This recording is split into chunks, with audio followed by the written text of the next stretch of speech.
Keroncong Morisco. Itu dari bahasa Portugis Moresca itu. Ya. Dan itu seperti itu pas. Nah, lagu ini baru tahun 26 di aransemen oleh Kusbini, tapi ini lagu milik Portugis. Ada lagi selain itu lagu Burung Kakatua, itu juga lagu Portugis. Di Indonesia Timur itu orang masih menyanyi Burung Kakatua Terra di Jandela. Terra itu artinya hinggap, jendela itu bahasa Portugis ya jendela yang kita serap jadi bahasa Indonesia. Terus ada lagi Nina Bobo. Nina Bobo itu kita salah kaprah sekarang. Kita kira Nina Bobo itu artinya menidurkan Nana, lullaby. Padahal dari kata bahasa Portugis itu menina, bobo, menina, bolo. Artinya gadis yang manis, cantik gitu tuh. Nah itu semua lagu Portugis itu. Kalau rasa sayangnya lagu mana, Pak? Nah itu kita belum tahu, saya belum tahu sebab begini. Kalau saya melihat begini ya, bahwa memang pengaruh diatonis itu pertama di Indonesia itu di Ambon. Sebab Gubernur Portugis Antonio Galvao itu mendirikan sekolah di Ambon, seluruh Indonesia itu terjadi di Ambon tahun 1535.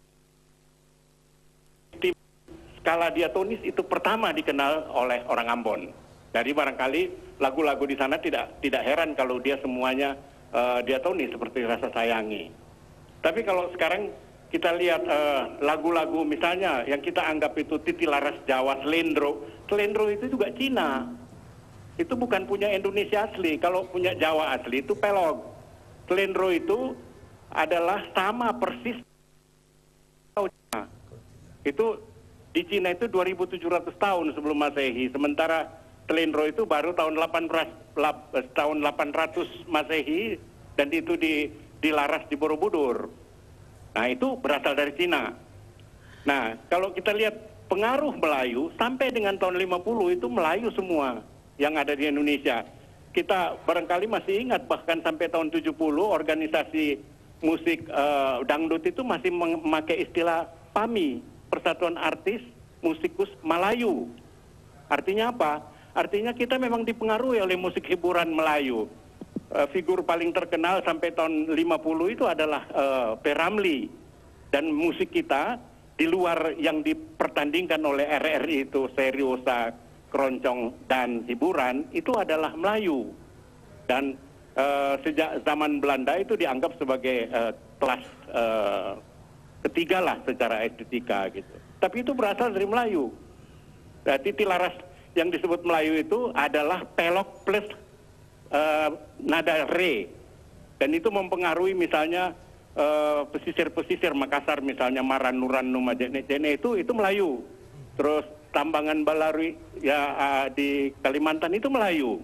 Itu Titi Laras Melayu. Jadi pelok dengan nada re dan bisa dimainkan dengan minor, Melayu ini maksudnya A minor, D minor dan E minor. Melayu ini maksudnya Malaysia. Malaysia. Dulu kita menyebut juga Melayu itu adalah Semenanjung. Jadi kita mencuri juga dari Malaysia. Oh iya, gitu. Makanya aneh kalau kita sekarang menuduh-nuduh gitu kan. Makanya saya tulis kemarin itu sesama penyolong jangan saling mendahului lah. Kita juga melakukan hal yang sama. Kalau di tulisannya Pak Remi Silado kemarin, Pak Remi ini adalah seorang wartawan juga, budayawan. Kemudian pengamat musik juga. Ini komplit beliau ini senior kita. Lagu kebangsaan Malaysia yang sebagian orang menuduh dijiplak dari lagu Indonesia, itu menurut Pak Remi asli kita atau asli Malaysia? Asli Prancis. Malah Prancis. Ya, dan itu tercatat di dalam Het Nationale Volkslied. Seperti saya tulis kemarin. Partiturnya ada di saya. Itu ciptaan Pierre Jean de Beranger. Tokoh ini bukan orang sembarangan. Dia pernah dipenjara pada zaman Napoleon, terus dia pernah menjadi tokoh republik, kemudian dia diberi penghargaan oleh Napoleon III tapi dia menolak. Jadi tokoh ini bukan sembarang, bukunya jelas ada.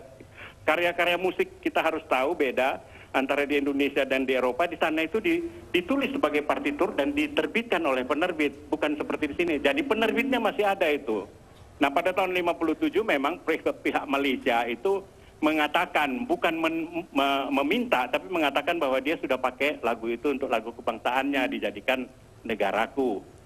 Nah yang saya punya kemarin yang tulis di Kompas itu adalah kutipan dari nyanyian yang terakhir dilakukan oleh The Crocodilian, itu grup keroncong di Jakarta, Crocodilian yang kemudian menjadi buaya keroncong itu seperti itu aslinya. Itu abad 19 akhir itu, The Crocodilian itu.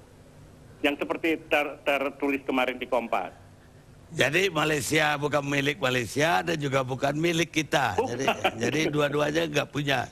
Bukan, tidak bisa. Tapi ya, Prancis punya. Ya. Jadi artinya lintas budaya untuk musik, untuk seni, lintas negara, lintas bangsa ini hal yang biasa ya. Ya, itu barangkali lebih mudah dipahami dengan istilah yang berlaku di dunia kesenian, itu akulturasi, jadi lintas budaya.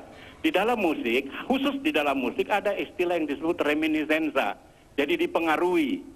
Jadi misalnya seperti ini bisa dikatakan dipengaruhi bukan plagiat. Misalnya lagu Dondong Opo Salah itu dipengaruhi oleh Puff a Magic Dragon misalnya. Tapi kalau yang colongan asli itu sebab itu 100% sama, itu misalnya Cucak Rowo itu dari Yipi Yaya, itu lagu Kenil.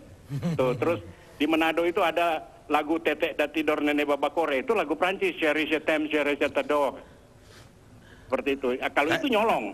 Saya kira bukan dipengaruhi, bukan reminiscenza. Saya kira cukup Pak Remi, karena saya takutnya kalau Pak Remi terusin tidak ada lagi lagu yang ciptaan bangsa ini nanti. Terima kasih banyak Pak Remi. Oke, iya. Jadi kembali ke Pak Dirjen, tapi sebelum Pak Dirjen saya mau undang Saudara Radar, pandangan Anda terhadap polemik ini. Ya. Apa betul kita udah konyol ini marah-marah sama Malaysia? Saya kira seperti saya bilang tadi, kalau misalnya kita mau melakukan hal ini terus-menerus, yang rudin itu kita. Saya pertama bilang begitu. Itu semua berasal dari luar.